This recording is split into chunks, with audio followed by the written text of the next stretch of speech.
అందరికీ నమస్కారం. ఈరోజు మనతో పాటు ఉన్నారు ప్రముఖ ఆధ్యాత్మికవేత్త శ్రీమతి డాక్టర్ బట్టిప్రోలు విజయలక్ష్మి గారు. అమ్మతో మాట్లాడి మరిన్ని విషయాలు తెలుసుకుందాం. నమస్కారం అమ్మ. నమస్కారం అమ్మా.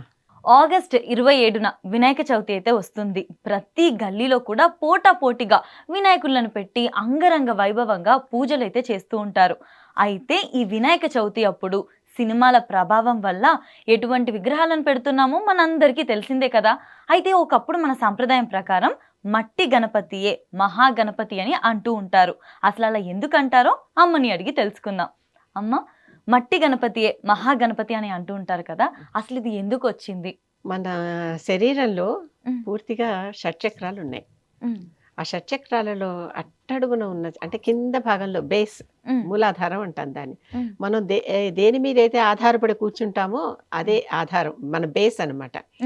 ఆ ప్రాంతాన్ని మూలాధారం అంటాం. ఆ ప్రాంతాన్ని అక్కడ ఒక చక్రం ఉంటుంది, అక్కడ కూడా అమ్మవారు ఉంటుంది. ఈ మూలాధారానికి అధిపతి గణపతి. మూలాధారం అంటే కింద కదా, కనుక అన్నిటికంటే కింద మట్టి, పృథ్వీ తత్వం ఈ గణపతిది. పృథ్వీ అంటే ఏంటి? మట్టి. కనుక గణపతి మట్టిలో ఉంటాడు అని చెప్పటం అనమాట. మట్టికి గణపతికి సంబంధం అది. పూర్తిగా మూలాధార చక్రానికి అధిష్టాన దేవత గణపతి. ఆయన పృథ్వీ తత్వం కలిగి ఉంటాడు. కనుక మట్టితోనే గణపతిని చేస్తే గణపతి అవుతాడు అనేది. కనుక మట్టి గణపతే మహాగణపతి అనే పేరు అందుకొని వచ్చింది. మళ్ళీ మన దేహంలో ఉన్న చక్రాలనే తీసుకుంటాం అనమాట. మూలాధారం దగ్గర గణపతి అంటే మొట్టమొదట, అందుకే ఆదో గణపతి, మొట్టమొదటి గణపతిని పూజించి ముందరికెళ్తాం ఎప్పుడైనా, అంతేనా? కనుక ఫస్ట్ చక్రం అయినటువంటి మూలాధారం దగ్గర కింద గణపతిని పూజ చేసి మనం ముందరికి పైన మన స్పిరిచువల్ లెవెల్లో పైకి సహస్రారం దాకా, ఇంకా బ్రహ్మరంధ్రం దాకా ఎదుగుతాం. మొట్టమొదటి పూజ ఎక్కడ జరుగుతోంది? గణపతికి మట్టి తత్వం గలవాడు కనుక, పృథ్వీ తత్వం గలవాడు కనుక మట్టితో గణపతిని చేసి అక్కడ పూజిస్తున్నాం.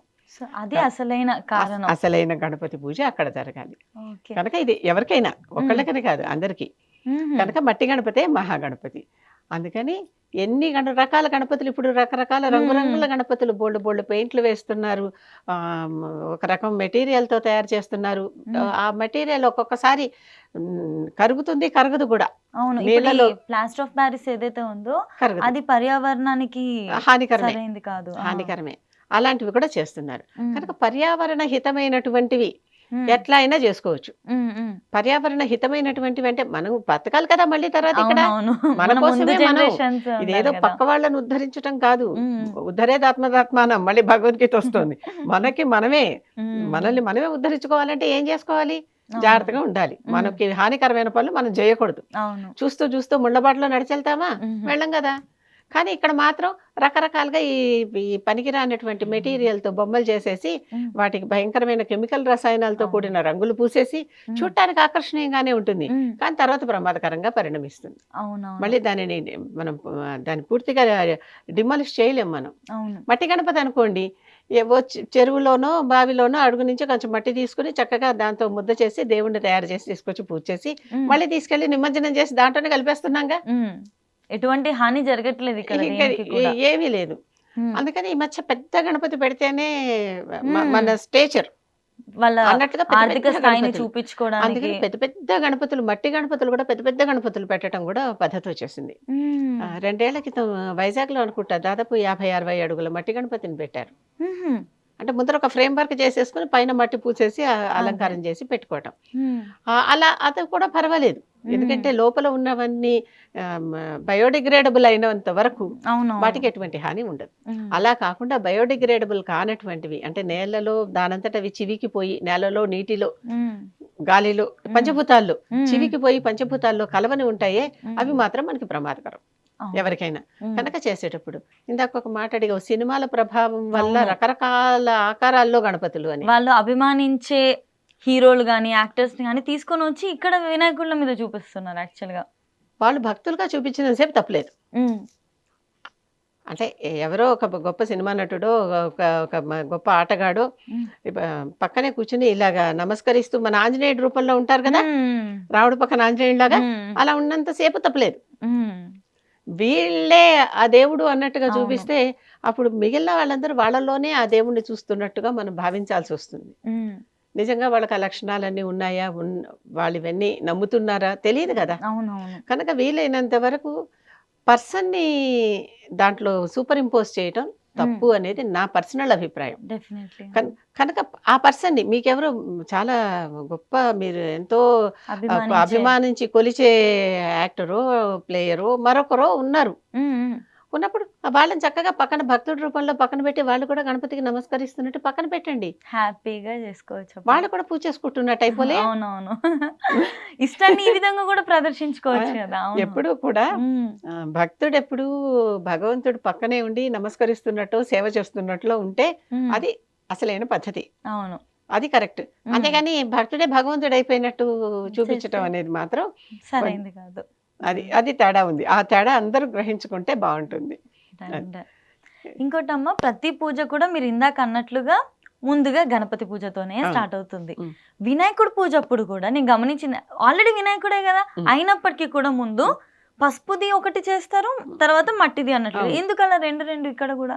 ఏ పూజ అయినా గణపతితోనే స్టార్ట్ కావాలి. అంటే గణపతిని విఘ్నాలన్నీ తీసేయి తండ్రి, నాకు ఏ కార్యం మొదలుపెట్టినా నాకు అందులో చక్కగా అన్నిట్లోనూ నాకు మంచి జరగాలి.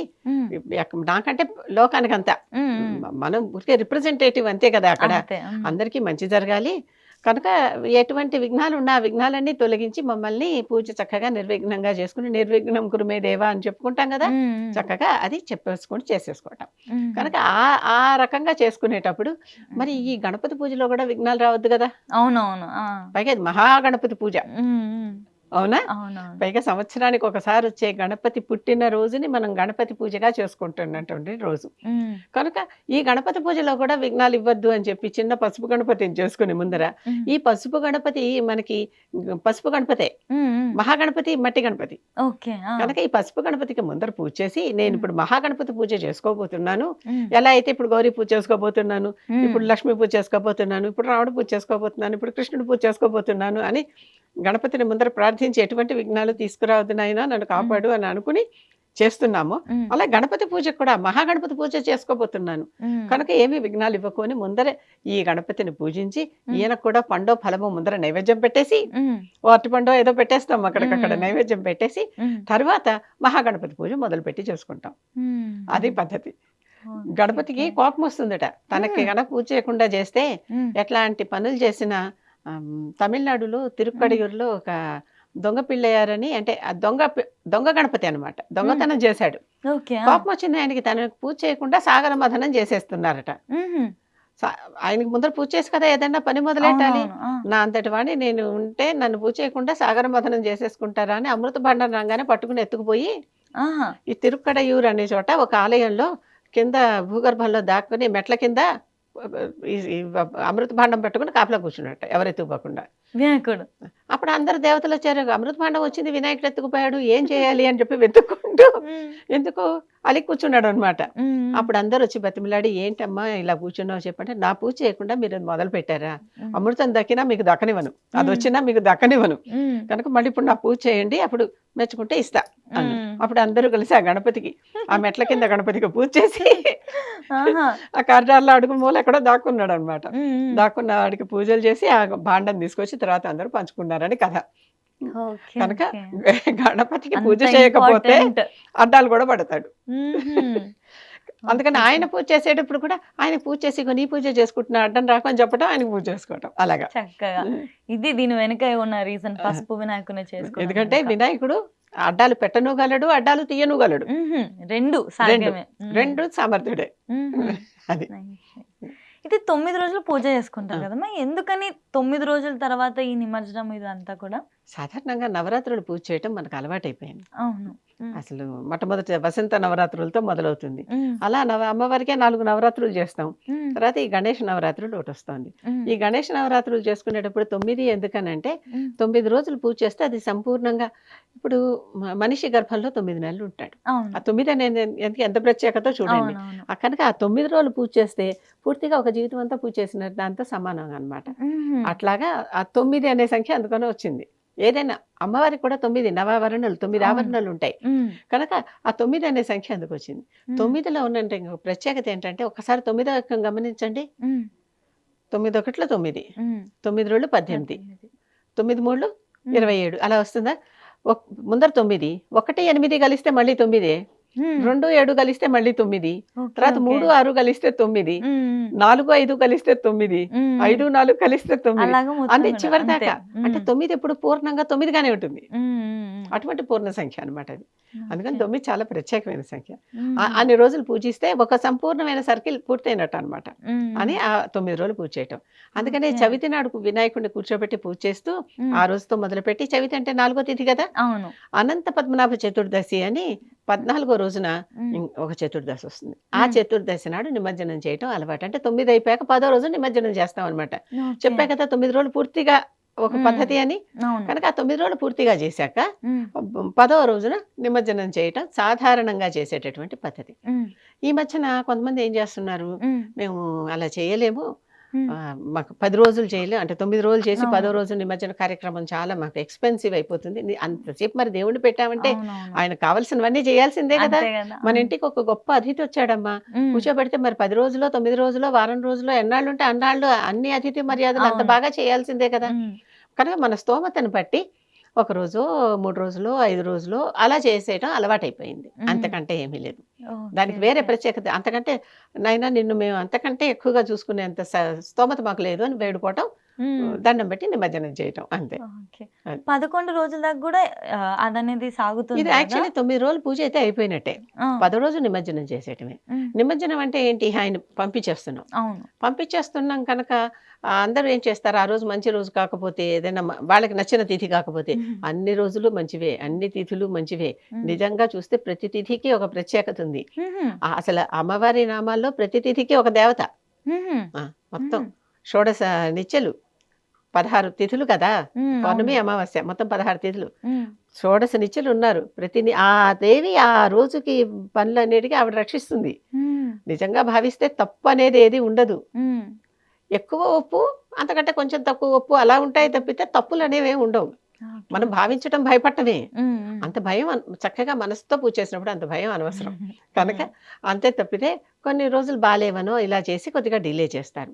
ఓకే. కాకపోతే ఈ మధ్యన ఎక్కువగా పెట్టడం అలవాటైపోయింది కదా. ఉమ్, ఆ ఎక్కువగా పెట్టడం వలన చాలా వినాయకుడి ప్రతిమలు వచ్చేసి ఉమ్, అక్కడ రద్దీ పెరిగిపోయి ఆ ఉమ్, నిమజ్జనం కాలం ఇంకా extend పెరుగుతోంది. అవుతుంది. అది అంతకంటే ఏం లేదు. ఓకే. అమ్మ, ఇంకొక సందేహం. ఉమ్. వినాయకుడి చేతిలో లడ్డు అనేది ఉంటది. ఇప్పుడు ఖచ్చితంగా వినాయకుడిని పెట్టినామంటే లడ్డూకి మామూలుగా ఉండదు డిమాండ్.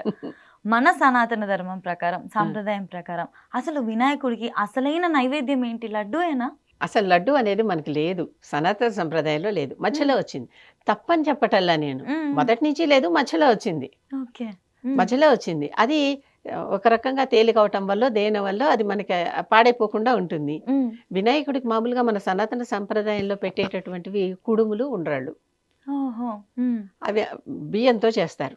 అవి ఓ రోజు అయిపోగానే పాడైపోతాయి, రెండో రోజు మళ్ళీ చేసి తీసుకొచ్చి పెట్టాలి. ఇప్పుడు మొట్టమొదట ఏదో పెద్ద షాప్ నుంచో లేకపోతే భక్తులందరూ కలిసి తయారు చేసో ఇంత లడ్లు ఇంకా పెద్ద లడ్లు తీసుకొచ్చి క్రేన్తో కూడా దేవుడి చేతుల్లో పెట్టడం చూస్తున్నాం మనం. అవునా? అలా పెట్టేస్తున్నారు. అవి 10 రోజులున్నా ఏం కావు. అవును, 10 రోజులున్నా అవి అలాగే ఉంటున్నాయి.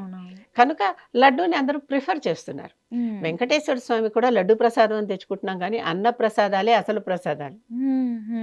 చక్కగా పురోహితులు ఆ రోజు అన్న ప్రసాదాలన్నీ ఆయనకి నైవేద్యం పెట్టి మళ్ళీ అరిసెలు ఇలాంటివే నైవేద్యాలు పెట్టేవారు అనమాట. ఆ లడ్డు అనేది తర్వాత వచ్చింది. మిగిలినవన్నీ సంప్రదాయంలో ఉన్నవన్నీ వడ, అరిసె, దోశ ఇవన్నీ కూడా వెంకటేశ్వర స్వామి కూడా నైవేద్యాలవే, అన్నప్రసాదాలును. ఇప్పుడు అవేం మనకు కనిపించట్లా. శాస్త్రానికి ఏదో చేసి అక్కడికక్కడే వాళ్ళే పనిచేసుకుంటున్నారు, అయిపోతుంది. వాళ్ళే పనిచేసుకుంటున్నారు, ఏమవుతుందో కూడా మనకి తెలియదు, అయిపోతుంది. కనుక ఈ లడ్డు అనేది కొత్తగా మధ్యలో వచ్చింది. వినాయకుడు కూడా అందరి దేవుడి దగ్గర ఇప్పుడు ఏ గుడికి వెళ్ళినా మీకు లడ్డు ప్రసాదమే దొరుకుతుంది. ఎందుకంటే విచ్ ఇస్ ఈజీ అండ్ దాన్ని స్టోర్ చేసుకుంటే పాడవదు, తొందరగా పాడైపోదు.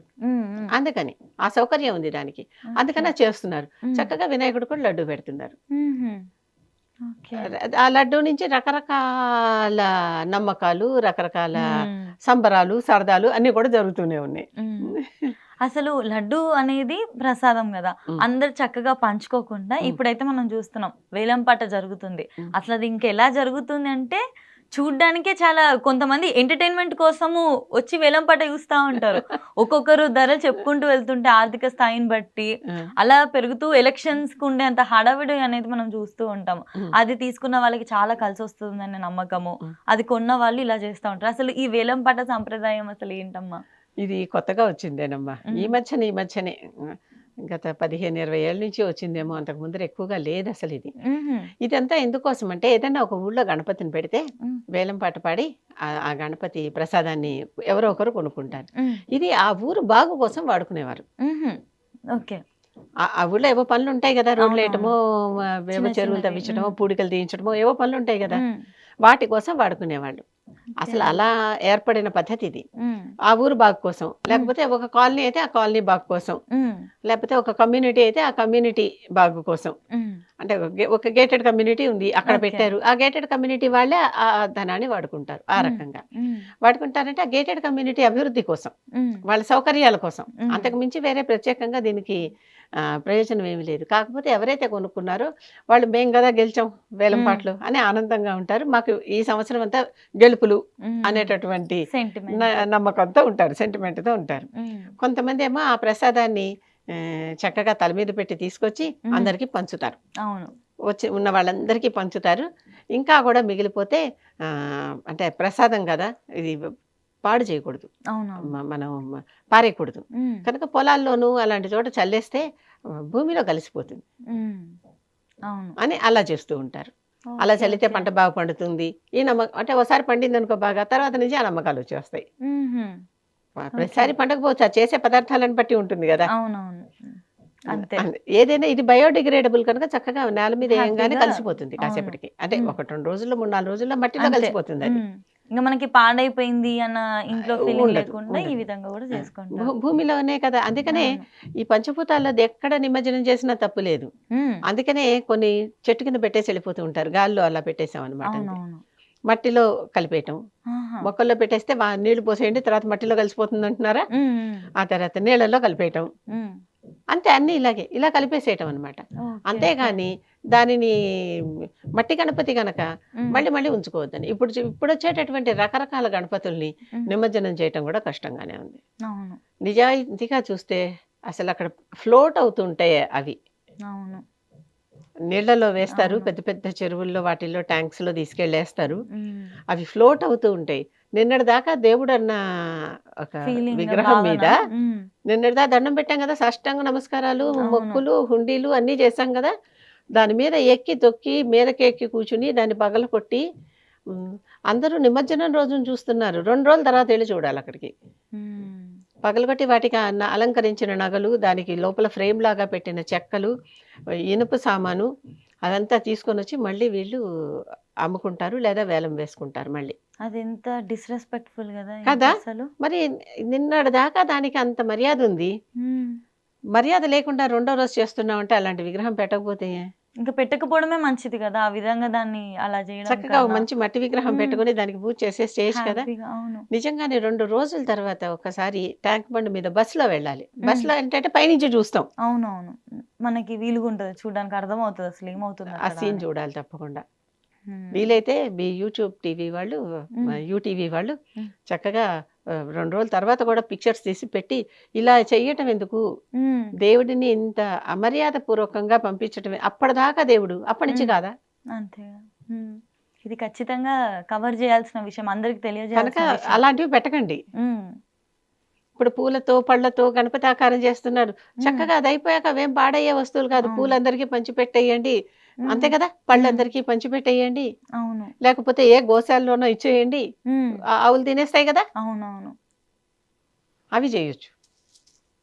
కనుక ఇలాంటి వాటిలతో చేసుకుంటే గణపతి తప్పేం లేదేమో గానీ, మట్టి గణపతికి మాత్రం ప్రాధాన్యత ఇచ్చి, హ్మ్. ప్లాస్టర్ ఆఫ్ ప్యారిస్‌లో ఇలాగ ఎక్కి తొక్కి విరగ్గొట్టేటటువంటి హ్మ్. గణపతులు వద్దని నా అభిప్రాయం. పర్సనల్ అభిప్రాయం. డెఫినెట్‌లీ. చాలా కరెక్ట్‌గా చెప్పారమ్మా యాక్చువల్‌గా. హ్మ్. అంత అమర్యాద పూర్వకంగా మనం పంపించడం బదులు, హ్మ్. ఇంట్లో చక్కగా మట్టి గణపతి పెట్టుకోవచ్చు. లేదా ఎళ్లి గుడికెళ్ళి దండం పెట్టుకోవడం ఇంకా నయం మంచిది. ఆ విధంగా హ్మ్. చేసేదానికన్నా.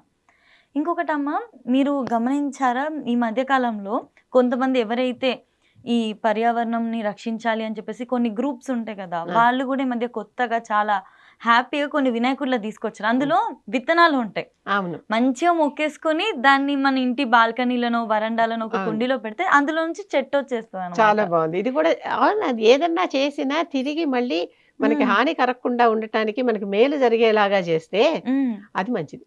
అంతే. ఇలాంటివి ఇవ్వచ్చు ప్రిఫరెన్సెస్. ఇవాళ ఇవ్వచ్చు. చాలా మంది గత 5-6 ఏళ్లుగా 7-8 ఏళ్లుగా నేను చూస్తున్నాను. ఉచితంగా మట్టి గణపతులు వందలాది గణపతులు చేసి తీసుకొచ్చి కాలనీలో పంచిపెడుతున్నారు. అక్కడ ఇస్తున్నారు. మీరు వెళ్ళి తెచ్చుకొని పూజ చేసుకోండి అని చెప్తున్నారు. అలా చేసుకుంటే ఇంకా హ్యాపీ అది కదా. వాళ్ళు ఎలాగో ఎన్నో రకాలుగా సర్వీస్ చేసే నేచర్ అయి ఉంటుంది. అవునవును. ఈసారి దీనికి ఖర్చు పెడుతున్నారు అనమాట. అవును. మట్టి గణపతులు చేయించేసి ఆ మట్టి గణపతులు తీసుకొచ్చి ఉచితంగానే అక్కడ ఇస్తున్నాం, మీరు వెళ్ళి తెచ్చుకోండి అంటారు. ఏ గేటెడ్ కమ్యూనిటీ అయితే క్లబ్ హౌస్ దగ్గర ఎక్కడో పెడతారు, కాలనీ అయితే కాలనీ ఆఫీస్ దగ్గర ఎక్కడో పెడతారు, వెళ్ళి తెచ్చుకోవటమే. ఇలా కూడా చేయొచ్చు. పర్యావరణాన్ని నిజంగా కాపాడదలుచుకున్న వాళ్ళు ఇలా కూడా చేయొచ్చు. డెఫినెట్లీ.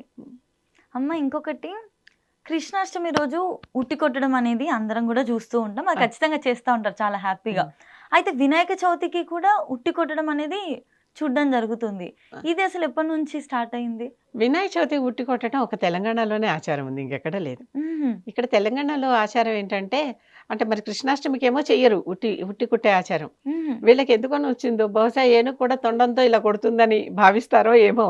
ఎందుకంటే గజముఖుడు కదా వినాయకుడు, కనుక అందుకనేమో ఇప్పుడు ఇక్కడ మాత్రం ఉట్టి కొట్టే ఆచారం ఇక్కడ ఒక్క ప్రాంతంలోనే ఉంది. కేవలం ఇక్కడ లోకల్ ఆచారం అనే మనం దీన్ని భావించవచ్చు. ఎందుకంటే ఇంకో చోట ఎక్కడ చేయట్లా. మళ్ళీ భారతదేశంలో ఇంకా ఏ ప్రాంతంలోనూ కృష్ణాష్టమి నాడే చేస్తున్నారు కానీ వినాయక చవితి నాడు చేయటల్లా. ఇక్కడ ఈ రోజు చేస్తున్నారు కనుక ఇక్కడ ఎప్పుడో ఎన్నేళ్ల క్రితమో ఎవరో ఇలా మొదలు పెట్టారు, అప్పుడు చేయలేదు, కనీసం ఇప్పుడు చేద్దాం అన్నారేమో. సంబరంగా బాగుంది కదా చేసుకుంటున్నారు అంతే. దీనివల్ల కూడా ఏమి కష్టం కానీ నష్టం కానీ ఎవరికి ఏమి ఉండదు, హ్యాపీగా చేసుకోవచ్చు. ఎవరి ముచ్చట వాళ్ళది. ఎవరి ముచ్చట వాళ్ళది. కరెక్ట్. ఓకే అమ్మ, ఇంకొకటి అన్నదానం. అసలు అన్నదానం అంటే మామూలుగా అర్థం ఏంటి? లేని వారికి, భోజనం ఆకలేసే వాళ్ళకి హ్యాపీగా వాళ్ళందరూ కడుపు నిండా తినేలాగా ఫుడ్ కానీ ఆహారం కానీ పెట్టడం. కానీ ఇప్పుడు కాలనీలలో ఎప్పుడైతే వినాయకుడిని పెట్టుకొని అన్నదానం అనేది చేస్తూ ఉంటారో ఆ కాలనీ వాళ్ళే వచ్చేస్తారు, వాళ్ళే తింటారు. మిగిలినవి మళ్ళీ బాక్సులలో కట్టుకొని ఇంటికి తీసుకొని వెళ్ళిపోతారు. వేస్ట్ అయిపోతాయి కదా, రాత్రికి కూడా అదే తినేయచ్చు అని చెప్పేసి. అసలు అది కరెక్టేనా అమ్మ? అసలు అది సామూహిక భోజనం. దాన్ని ఇంకా అన్నదానం అనుకోదు. సామూహిక భోజనం. అన్నదానం ఎందుకంటాం దాన్ని? కదా, మనమే ఖర్చు పెట్టుకుని మనమే తింటున్నాం. కాకపోతే అందరం కలిసి చేసుకుంటున్నాం. దానాలు అన్నిటిలోకి అన్నదానం చాలా గొప్ప దానం. అన్ని దానాల్లోకి ఎన్ని రకాల దానాలు ఉన్నా అన్నదానం గొప్ప దానం. కారణం ఏంటంటే, ఏ దానమైనా తీసుకున్నా ఎంత ఇచ్చినా ఇంకా ఇస్తే బాగుండు అనుకుంటారు. బట్టలు ఇచ్చారు, 10 బట్టలు ఇచ్చినా 11ది కూడా ఇస్తే బాగుండేమో అనుకుంటారు. చదువు చెప్పిస్తున్నారు, ఎన్ని డిగ్రీలు చెప్పించినా ఇంకా కూడా పై చదువు దాకా చదివిపిస్తారా అనేటటువంటి ఆలోచన కావచ్చు. అవునా? ఏది ఇవ్వండి సంతృప్తి ఉండదు. అన్నం ఏంటంటే ఆ స్టేజ్ తర్వాత ఇక తెల్లలేడు. చాలు అనే మాట ఇంకా ఏ దానానికి రాదు. దానం మీరు 100 రూపాయలు ఇస్తే 1000 రూపాయలు ఇవ్వలేదు, 1000 రూపాయలు ఇస్తే 1,00,000 రూపాయలు ఇవ్వలేదు, 1,00,000 రూపాయలు ఇస్తే 10 లక్షలు ఇవ్వలేదు అంటూ ఉంటారు. ఇంకా ఉందిగా ఇవ్వచ్చుగా అని. ఓకే, అన్నదానానికి మాత్రం ఆ పైన ఒక్క మెతుకు కూడా తినలేరు. అవును, చాలు అనే మాట అంటే దానం పరిపూర్ణమైనట్టు. అక్కడ ఏ దానమైనా చాలు అని వాడు ఎప్పుడు అంటాడు? మనసారా అనడు. ఏదో ప్రస్తుతానికి సరే ఇప్పుడు ఇచ్చారు కదా లేకపోతే ఏంటని చాలు అంటారు. అర్థమైందా? అన్నదానానికి మాత్రమే చాలు అనే పదం వస్తుంది. అమ్మయ్య చాలు, నేను తినలేను ఇంకా చాలు అని.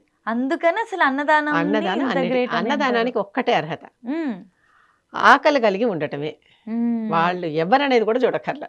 అవును, అది జంతువా మనిషి అనేది కూడా చూడక్కర్లా. అప్పుడు దానం అనే మాట పనికొస్తుంది. కానీ మన కాలనీ వాళ్ళందరం కలిసి మనం కలిసి పోగు చేసుకున్న నిధి నుంచి మనమే తెప్పించుకునే భోజనాలని మనం ఇప్పుడు తినేసి ఇంకా మిగిలితే వేస్ట్. నిజంగానే వేస్ట్ కాకూడదు కదా. అన్నాన్ని ఎప్పుడు అమర్యాద చేయకూడదు. ఎందుకంటే అన్నం నుంచే మనం ఉన్నాం కనుక ఆ అన్నం మళ్ళీ ఇంటికి తీసుకెళ్ళి మన్నాడు తిని అదే ఆ రాత్రికి తిని అలాగ తర్వాత మనకు తెలిసిన వాళ్ళకు కూడా ఇచ్చి వృధా చేయకుండా తినటం అనేది మనం సామూహికంగా పెట్టుకున్న ఒక భోజన కార్యక్రమం. ఆ దానం అనిపించుకోదు. అవును, మంది మనమే తింటుంటే దానం ఏంటి? ఒక చిన్నపాటి గ్యాదరింగ్ లాగా ఓ పాటలకు చేసుకుంటూ ఉంటాం.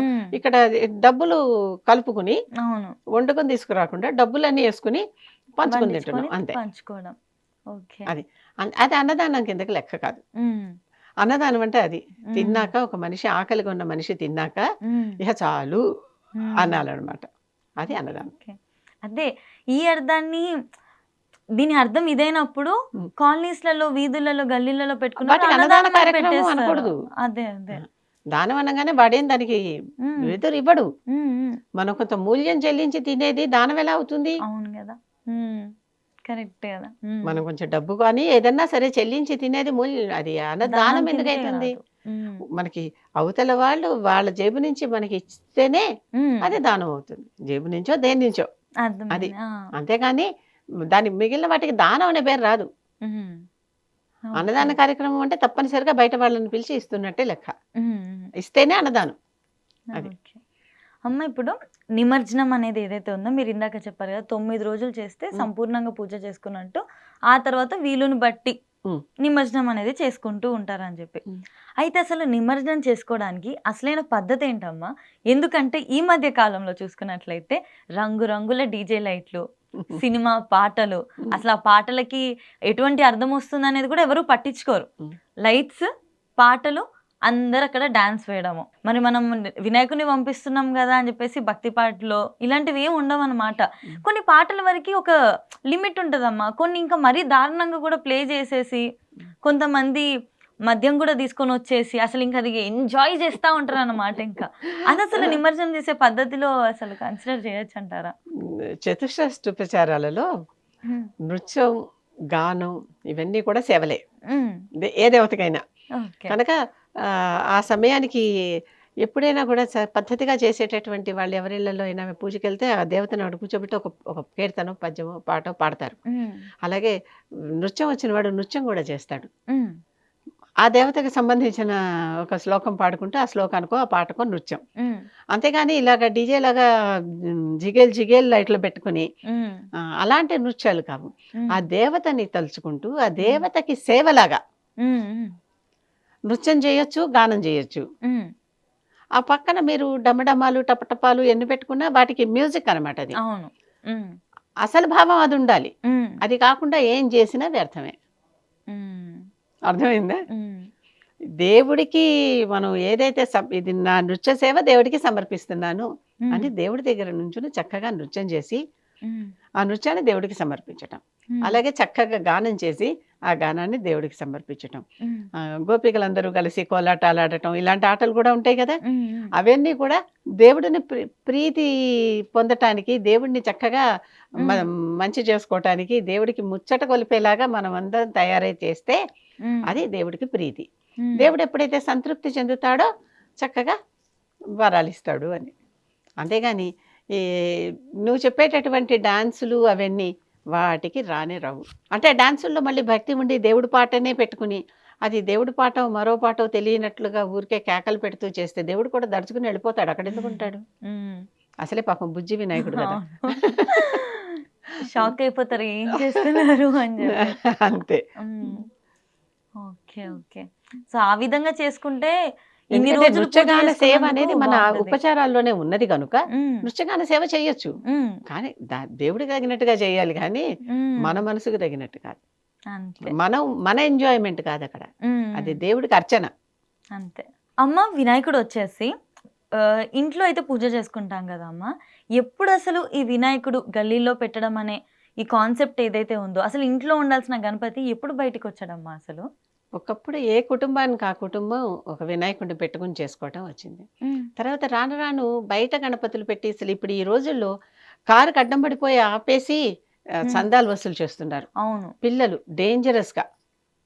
అంతేకాదు పెద్దలు అయితే తలుపులు కొట్టేసి వచ్చి జబర్దస్తిగా మీరింత అని అడిగేసి అంత అమౌంట్ రాసుకుని వెళ్ళిపోతున్నారు. ఇవ్వకపోతే చాలా రౌడీజం ప్రదర్శించిన సందర్భాలు కూడా ఉన్నాయి. అవును, ఖచ్చితంగా చాలా ఉన్నాయి. వీటి మీద చాలా సినిమాలు కూడా వచ్చాయి ఇలాంటివి చెయ్యాలా అనే దాని మీద.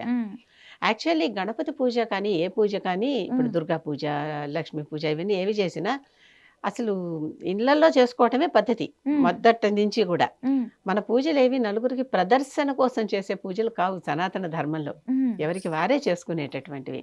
కాకపోతే ఒక సమూహంలాగా చేరి కొంతమంది చేసుకోవటం కలిసి గురుకులంలో అలా చోట చేసుకోవటం ఉన్నది, ఉమ్, ఆలయాల్లో అలా ఉమ్, చేసుకోవటం ఉన్నది.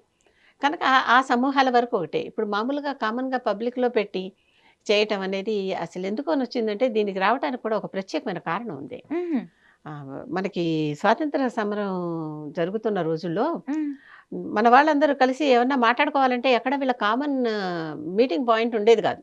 ఓకే. అప్పుడు తిలక్ గారు ఏం చేశారంటే ఉమ్, అందరూ కలిసి ఎక్కడన్నా ఒక చోట కలిసి ఒక చోట మాట్లాడుకోవటానికి ఒక అవకాశం కావాలి కదా. అవును. వినాయకుడి పేరు చెప్పుకుంటే వినాయకుడి విగ్రహం ఓ చోట గలీలో సెంటర్లో పెడదాం, ఉమ్, అక్కడికి వెళ్ళి అందరూ భజనలు చేస్తున్నట్టుగా కూర్చొని మన మన మన ఇండిపెండెన్స్ డే స్ట్రగుల్ని ఎలా తీసుకెళ్ళాలి, ఇండిపెండెన్స్ స్ట్రగుల్ని ఎలా తీసుకెళ్ళాలి ముందరికి, ఉమ్, మన ఉమ్, ప్లాన్లు మన షెడ్యూల్లు మనం మనం చర్చించుకుందాం ఉమ్, ఉమ్. వా, ప్లాన్ అసలు. అని అలా ఓకే. మొదలుపెట్టింది ఇది. ఆహా. అలా మొదలుపెట్టి నెమ్మది నెమ్మదిగా ఎక్కడికక్కడ మరి ఒక చోట చేసుకుంటే చాలుగా, అవును. అన్ని చోట్లకి జరగాలిగా. అవును. ప్రతి వాళ్ళు పెట్టడం మొదలు పెట్టారు కూడల్లో. ఆహా. ఎవరికి వాళ్ళు ఇగో ఇది ఆ రోజున ఇది జరుగుతుంది, మనం ఇలా చేసుకోవాలి, ఇలా చేయాలి, ఇండిపెండెన్స్ స్ట్రగల్ని మనం ఇలా ముందుకు తీసుకెళ్ళాలి ఉమ్, అని ఇవన్నీ మాట్లాడుకోవటానికి అసలు బయటకు వచ్చి నలుగురు చోట చేరితే చాలు వచ్చి అరెస్ట్ చేసి తీసుకుపోయేవాళ్ళు కదా అవునవును. ఉమ్, బ్రిటిషర్స్. ఉమ్, అలా అవకాశం లేకుండా మేము మా దేవుడు పూజ చేసుకుంటున్నాం, ఉమ్, ఎవరైనా వాళ్ళు వచ్చారనుకో వెంటనే జై గణేష అంటారు, మళ్ళీ ఒక పద్యమో ఒక భజనో అందుకుంటారు. ఉమ్. ఓకే. అలాంటి దానికోసం ఆయన ప్రత్యేకంగా మహారాష్ట్రలో మొట్టమొదట మొదలుపెట్టారు. ఉహుం. అందుకే ఇప్పటికీ మహారాష్ట్రలో గణపతి పూజలు చాలా బాగా చాలా జరుగుతాయి, అంటే చాలా బాగా చాలా జరుగుతాయి. మహావైభవంగా జరుగుతాయి. అవును.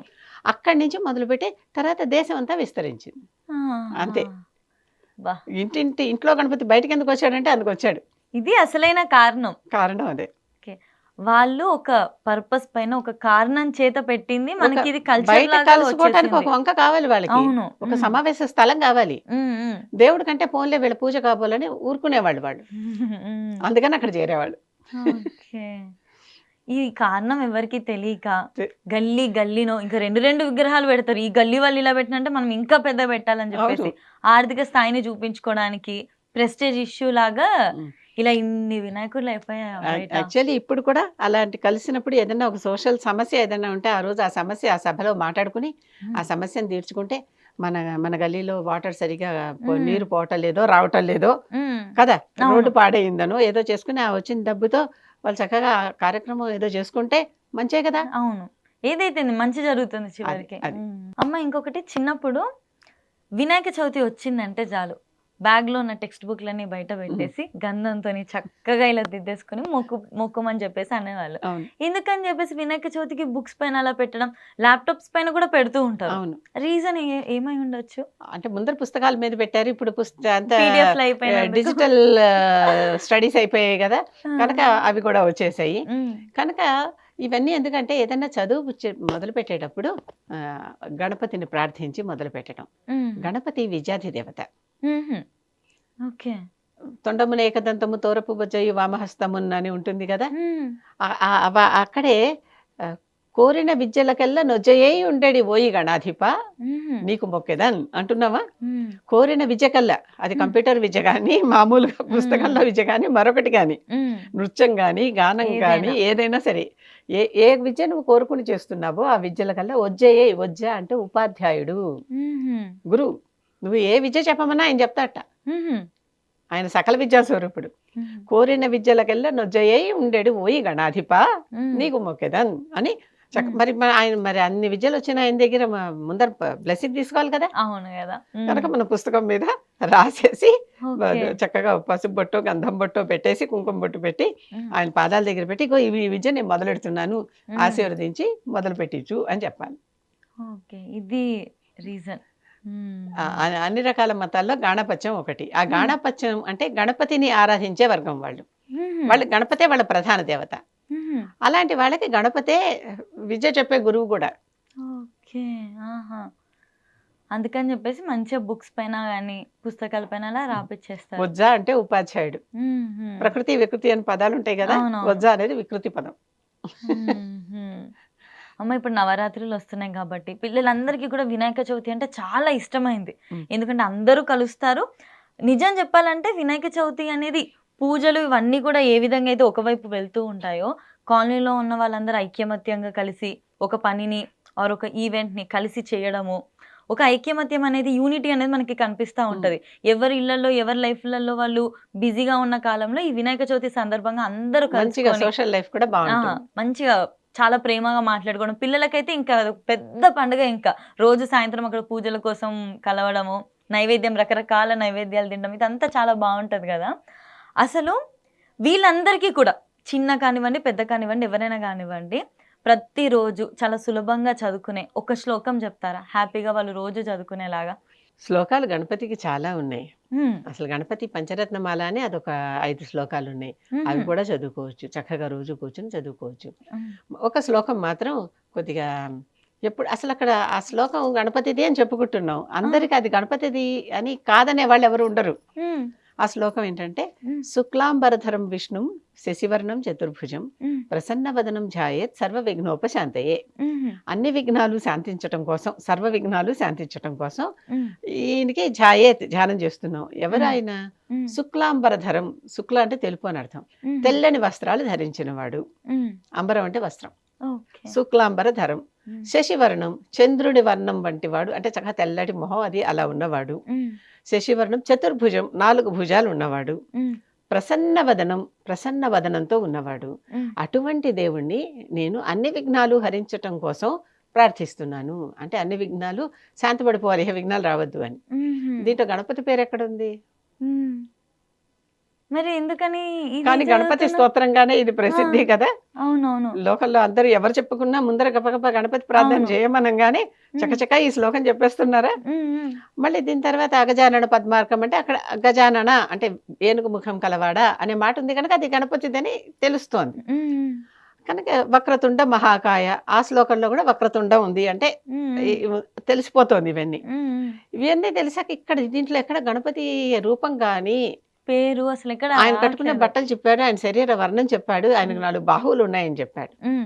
ప్రసన్న వదనం అని చెప్పాడు. హ్మ్. గణపతిది ప్రసన్న వదనం. హుహు. గణపతి ఎప్పుడు ప్రసన్న వదనంతో ఉంటాడు. హుహు. అందుకని ఈ శ్లోకాన్ని గణపతికి అన్వయించి చదువుకుంటున్నాం. ఓకే. ఓకే. ఇది చాలా మందికి తెలీదు గదమ్మా! అసలు కన్‌ఫ్యూజన్ అనేది ఉంటది గదా! అసలు ఎవరు అడగరు. హ్మ్. హ్మ్. ఇది గణపతికి ఎందుకయింది, ఎలా అయిందని ఎవరు అడగరు. ఆ! డీప్‌గా ఆలోచించి దేనికేంటి అని ఆలోచించేంత ఇప్పుడెక్కడో ఉంది. కానీ ఇది శ్లోకం ఉంటే రీజన్. నాకు ఇది గుర్తొచ్చి చెప్తున్నాను. బావుంది. బావుంది. అమ్మ ఇంకొకటి నాకు గుర్తుంది పూజకెళ్ళినప్పుడు వినాయక చవితి రోజు ఫస్ట్ పూజ గానివ్వండి, పూజ చేసినప్పుడు అయ్యగారు చెప్పినట్టు గుర్తు. ఆహ్, అప్పుడేనా పైన చందమామను చూడొద్దు అని చెప్పేది? అవునవునవును. హ్మ్. అది ఎందుకమ్మా? అసలు చందమామను ఎందుకు అది చూడకూడదు? ఆ కథలోనే ఉంటుంది. హ్మ్. చందమామను చూడొద్దు అనలేదు. ఆ! ఈ పూజ చేసుకుని అక్షింతలేసుకుంటే చందమామను చూడొచ్చు అని. హుహు. అది ఒక శాపం వచ్చింది హుహు. చంద్రుడికి. హుహు. వినాయకుడు చక్కగా ఇలా ఇంటింటా తిరిగి అవి తిని, ఇవి తిని పొట్ట ఇంత పెరిగిపోయి అసలే పెద్ద పొట్ట హ్మ్. తినేసి తల్లి తండ్రికి నమస్కారం పెట్టడానికి వచ్చాడు. పుట్టినరోజు కదా! అవును. ఓకే. ఆ! నమస్కారం పెట్టడానికి వస్తే చక్కగా సాష్టాంగం పెడదామంటే పొట్ట ఇలా వచ్చి మధ్యలో సీసా ఆడుకున్నట్టు అయిపోయిందనమాట. ఇటు లేతే అటు. హుహు. హ్మ్. చక్కగా కాళ్ళు, చేతులు కరచరణాలంటారు. హ్మ్. కరమంటే చేతులు, చరణాలంటే కాళ్ళు. హ్మ్. చక్కగా ఒక్కసారి భూమి మీద అంటల్లా. ఇదంతే అదంటల్లా, అదంతే ఇదంటల్లా. హ్మ్. పొట్టెత్తుగా మధ్యలో అడ్డం వచ్చేసింది. హ్మ్. అది చూసి శివుడు నెత్తి మీద చంద్రుడు ఉన్నాడు కదా! ఆయన చంద్రశేఖరుడు. హుహు. ఆయన నవ్వాడు. చంద్రుడు నవ్వాడు. హుహు. ఇంత అతిగా తినేసి ఇంకా చేతుల నిండా వీలేనన్ని పట్టుకుని వచ్చాడు తండ్రి నమస్కారం పెట్టడానికి. అది చూసి హ్మ్. నవ్వేసరికి చంద్రుడు నవ్వంగానే దిష్టి కొడుతుంది. హ్మ్. చంద్రుడి పేరు రాజు. హుహు. రేరాజు కదా ఆయన. అవును. ఆ రాజు గారి దృష్టి పడితే ఏదైనా పాడైపోతుంది అని ఒక సామెత. హుహు. పాలల్లో చంద్రుడు కనిపించింది, నేను చూసేసినట్టే నాకేం వస్తుందో అనుకుని భయపడ్డాడు. హ్మ్. భయపడ్డట్టే సత్రజిత్ వచ్చి నా సమంతకమణి నువ్వు ఎత్తుకుపోయావు, మా తమ్ముడిని చంపేశావు అని ఓ నింద వేశాడు. హుహు. సరే ఈ కృష్ణుడు వెళ్ళి పెద్ద యుద్ధం చేసి చక్కగా ఈ మణిని తీసుకొచ్చాడు, సమంతక మణిని. దాంతోపాటు ఒక కన్యకామణి జాంబవతిని కూడా పెళ్లి చేసి తీసుకొచ్చాడు. హుహు. హ్మ్. అందరూ అనుకుంటున్నట్టు కృష్ణుడికి సత్యభామ రెండో భార్య కాదు, మూడో భార్య. ఆహా! రుక్మిణి మొదటి భార్య, జాంబవతి రెండో భార్య, మూడో భార్య సత్యభామ. ఆహా! తీసుకొచ్చాడు. తీసుకొచ్చి మళ్ళీ ఆయనకి అప్పచెప్పేసి, ఇదిగో నీ మణి నీకు ఇచ్చేస్తున్నాను, నేను నీ తమ్ముడిని చంపలేదు, ఆ అడవిలో జంతువు చంపింది అని చెప్పాడు. హుహు. చెప్పాక వాళ్ళు క్షమాపణ చెప్పుకొని సత్యభామనిచ్చి పెళ్లి చేశారు. ఆ హ్మ్. సమంతక మణిని సత్యభామకే ఆవిడకి కానుకగా ఇచ్చి పంపించారు. ఈయనకిస్తే నేను తీసుకోను అన్నాడు. హుహు. సత్యభామకి ఇచ్చి పంపించారు. అప్పుడు హ్మ్. అందరూ వచ్చి అడిగారు కృష్ణుడిని, నువ్వు గనక ఇలాగ చేసుకోగలిగావు, అవును. మాకందరికీ నిందలొస్తాయి, హ్మ్. మేమెలా చెయ్యాలి అని. హ్మ్. వినాయకుడికి పూజ చేసుకోండి ఆ రోజు. ఉమ్, పూజ చేసుకుని ఆ అక్షింతలు నెత్తిన చల్లుకోండి. ఉమ్. అప్పుడు ఎవరికి నిందలు రావు అన్నాడు. ఓకే, అంతే. ఓకే. ఒకవేళ అనుకోకుండా చూసేస్తే అక్షంతలు వేసుకోకముందు అప్పుడు వెళ్ళి మొక్కుకొని మళ్ళీ అక్షంతలు వేసుకుంటే సరిపోతుందా అమ్మ? అది నమ్మకం మాత్రమే. ఇప్పుడు ఉమ్, కాకపోతే నిందలు ఎవరి మీదకి రావట్లా, ఈ రోజుల్లో అందరికీ ప్రతిదానికి ప్రతి వారికే నిందలు వస్తూనే ఉన్నాయి కదా. ఉమ్, ఉమ్, కనుక ఏదైనా సరే ఇలా చేసుకుంటే అదొక ఒక సాంత్వన, ఉమ్, ఉమ్. ఒక హెల్ప్ ఉన్నట్టు, ఒక భరోసా ఉన్నట్టు. అవును. ఉమ్, దీనికి కూడా ఇంకొక ఇది కూడా చెప్పారు. ఉమ్, ఏదైనా ఇలాంటి చూస్తే పొరపాటున చూశానని పక్కన ఎవరికైనా చెప్పుకుని వెంటనే చెప్పుకున్నాను కనుక ఆ దోషం దాటిపోయింది అని. ఉమ్హుం. అది కూడా ఒకటి చెప్తారు. Okay, okay. చాలా విషయాలు మాట్లాడుకున్నాం అమ్మ వినాయక చవితి గురించి. సాధారణంగా మాట్లాడుకునేటివి కాకుండా కొత్త కొత్త విషయాలు, అందరికీ మనసులో ఉండే సందేహాలు, ఎవరిని అడగాలో తెలియక అసలు ఎందుకు ఇలా జరుగుతున్నాయని ఈ జనరేషన్ వాళ్ళకి సరిగ్గా ఇదే సాంప్రదాయం అనుకొని రేపు ఫ్యూచర్‌లో వాళ్ళు ఇదే కదా భవిష్యత్తులో అవును, ఫాలో అంతే. అవుతారు. మనం చెప్పకపోతే, హ్మ్. తెలిసిన వాళ్ళు చెప్పకపోతే తెలియని వాళ్ళకి తెలిసే అవకాశం ఎప్పటికీ ఉండదు. ఉండదు. హ్మ్. నేను ఇవి చెప్పటానికి కూడా కారణం అదే. హ్మ్. నాకు తెలిసింది నాతో అంతమైపోకూడదు కదా. అవును. నా కోసం కాదు ఈ జ్ఞానం పుట్టింది, హ్మ్. అందరి కోసం కూడా. అవును. కనుక ఇది అందరికీ పంచాలి అని. అంతకంటే ఏం లేదు. ఖచ్చితంగా. తెలిసిన వాళ్ళు 10 మందికి చెప్తేనే రేపు ముందు తరాల వాళ్ళకి అందుతుంది. ఇలాంటి వాటి వెనుక ఉన్న అసలైన కారణాలేంటో అర్థమవుతాయి. ఈరోజు మీతో మాట్లాడుతున్నప్పుడే నాకే అనేక విషయాలు తెలిసాయి. ఆహా! దీని వెనుక ఇదా కారణం, ఇందుకొచ్చిందా ఇది అని చెప్పేసి. మామూలుగా కాలనీలలో చూస్తుంటే ఇదే కల్చర్ ఏమో, ఈ జనరేషన్‌కి తగ్గట్టుగా ఈ విధంగానే సెలబ్రేట్ చేసుకోవాలేమో అన్నట్టుగా అభిప్రాయం అనేది అందరిలో ఏర్పడుతుంది కదమ్మా.